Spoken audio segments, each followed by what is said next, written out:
Welcome into another edition of On the Record, where we're talking with people in the know about upcoming opponents for the Arizona Diamondbacks. Of course, the Diamondbacks opening a 3-game series this weekend with the Seattle Mariners. And who better to talk about the Mariners than the one and only Dave Sims, their play-by-play broadcaster on the TV side.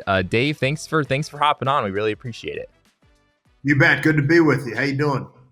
I am fantastic, Dave. I'm looking at this Seattle Mariners team, and it seems like out of the gate, it wasn't great. But the team seems to be coming around. 3 straight series wins. You get a series win in Texas over, of course, the reigning world champion Texas Rangers, headed back home for this series against the Diamondbacks, and leading the AL West right now with a 13-12 record. How are the vibes right now with the Mariners in general? Well, it's all good. I mean, I don't think this team was suffering badly when they had that 2-4 road trip. What was it, Montreal? No, not Montreal. Toronto and Milwaukee. The story is pitching. Starting pitching has been sensational. The relief corps has been great. I think we had a graphic up yesterday. The Mariners bullpen had pitched the fewest innings because, attribute to the starters, they've been getting deep on a consistent basis and really throwing well. And we're getting just enough hits. Like yesterday, the 2 innings where there were hits, it was a 2-run homer, Ty France, a 2-run homer, Luis Urias, and that was it.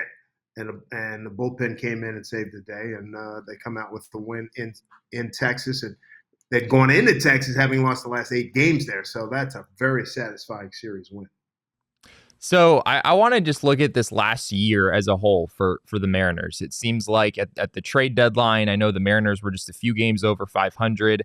They didn't sell entirely. Obviously the Paul Sewald trade with the Diamondbacks was a big one. They did get a couple of major league ready pieces back in that trade, but they certainly didn't buy at the trade deadline. And then they actually had a really good second half of the year, wind up missing the wild card by just a game. Go into this offseason. They had a busy offseason as Jerry DiPoto tends to do. But it seems like fans are maybe feel like there was more to be done here. Well, how has this last year just been as a whole? Well, back up just a little bit. August was a great month. I had a club record like 21 wins. You looked at all the percentages of making the playoffs; they were very high. And then things turned sour in September and missed by a game. The last Saturday of the season, lose a game to Texas, win the next day, but that Saturday loss was a killer. You know what? I live in New York City during the offseason, but I know from when I got back here and when I would tune into Seattle Sports Radio, the 2 stations, and read the papers, people were not happy. But, and then you had the 54% thing that Jerry said, which he regrets. And you know what? Now the team's off to a good start and has rebounded from a bad start and is now going into the month of May feeling pretty good. But we'll see. It's early. It's not time to freak out. It really isn't. And, the new mortal words of many, that's baseball. So over the offseason, the Mariners, as I said, busy offseason as Jerry tends to do for sure. And I looked at the offseason for Seattle and saw, Mitch Garver coming in on a contract, Jorge Polanco, that being a big trade. It seemed to me that this offense would be better coming into this year in large part because of those 2 guys. But so far, at least looking at the numbers, Garver and Polanco haven't really started all that well. Polanco has done pretty well defensively. He had a couple hiccups here and there. He's made a couple of really nice catches on a couple of bloopers that could have been really defeating, to say the least. One in Toronto, one yesterday. Garver has not hit yet, but the other guys are starting to pick it up. Haniger got off to a good start. Julio, slow start. He's picking it up. I think what they're saying about this ball club with the additions of Polanco and Garver, you had Dom Canzone have a nice little run there for a while. Better balance, better ability to hit against right-handers with a few more left-handers. Josh Rojas is off to a good start. So it's a good team. It's all about pitching. It's really, you look at that starting rotation. It's one of the best, if not the best, in the game, and that's how they ride. You mentioned Josh Rojas. Of course, he was a bit of a fan favorite here in his time in Arizona. Got off to a rough start last year. The Diamondbacks made that tough decision to deal him at the deadline. It sounds like, looking at the numbers, it sounds like Rojas has really turned things around and been a really big part of that Mariners team. He's played a dandy third base. He's made some great plays. he's playing almost exclusively against right-handers, but he's done a very good job. He's turned some key double plays to end innings. He's made a couple hot, made plays on hot smashes to his left and to his right. Good throwing arm accuracy. Only made one or two errors. He's been a nice addition. Gino, we loved Gino when he was here. He was Eugenio Suarez. We absolutely loved him.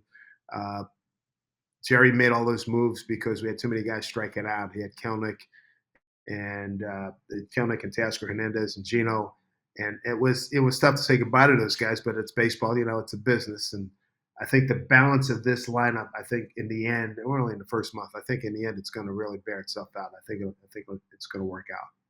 It seems like the Diamondbacks got a couple of Mariners fan favorites of sorts with Paul Sewald and also with Gino. Oh, without a doubt, two really terrific guys. And Sewald, he's nails. I mean, you saw what he did in the playoffs last year, and he's a good dude. I mean, on the human being scale, he's highly regarded, and so it's easy to understand how they were both fan favorites. And Gino kept everything alive. If things got down, he was able to pick it up. If it was already up, he kept it up. So, yeah, I'm looking forward to seeing him. You mentioned the pitching staff. I went into this year thinking the Mariners had probably the best rotation in baseball. I think this weekend the Diamondbacks are getting Emerson Hancock tonight against Zach Gallen. D-back starters aren't official for the next couple of days, but we have George Kirby and then Logan Gilbert going for the Mariners. How is that group so far? I know Kirby's ERA is a little bit high. Logan Gilbert's ERA is incredible. It seems like at the end of the day, it's going to be a really incredible group. Real simple. They throw strikes on the 0-0. Scott Service, the manager, likes to talk about this, and for good reason. He and Pete Woodworth, the pitching coach. 0-0 counts, they're really good. 0-1 counts, they're really good. We don't walk that many. I think the last time I looked, I think we had the fewest walks in the American League and among the leaders in the majors. Challenge people, get after them, throw strikes, command the zone, and these are all bromides that they talk about all the time, but they're putting it into action, and it's working.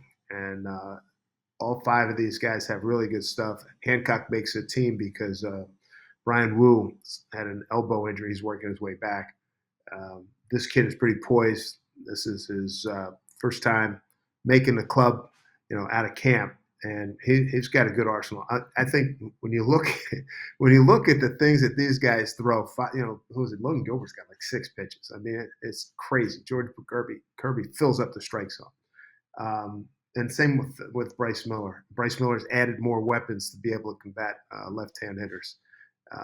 It's a lot of fun, and you go to bat every day knowing, hey man, we got a really good chance to win a ball game. And then you look at the back end, adding Ryan Stanek to Munoz, and we still got, hopefully we'll get, Matt Brash coming back before long, hopefully sometime in May. So we'll see. It's a good start. It's 1 month. You can't get too nuts. You can't get too up. You can't get too down. For sure. Dom Canzone, I know he's hurt right now, which is certainly unfortunate for the Mariners side. He came up last year with the Diamondbacks and it seemed like they had a pretty decent player there. Obviously the D-backs needed a closer and they paid a hefty price to get it. What are your initial impressions of Canzone, even though he's out right now? Wow, it's a shame. I mean, for his sake, I mean, he could be getting Wally pipped here because Jonathan Clase came up, and he's a switch hitter, a little bit of pop, can really run the bases, can play all 3 outfield positions.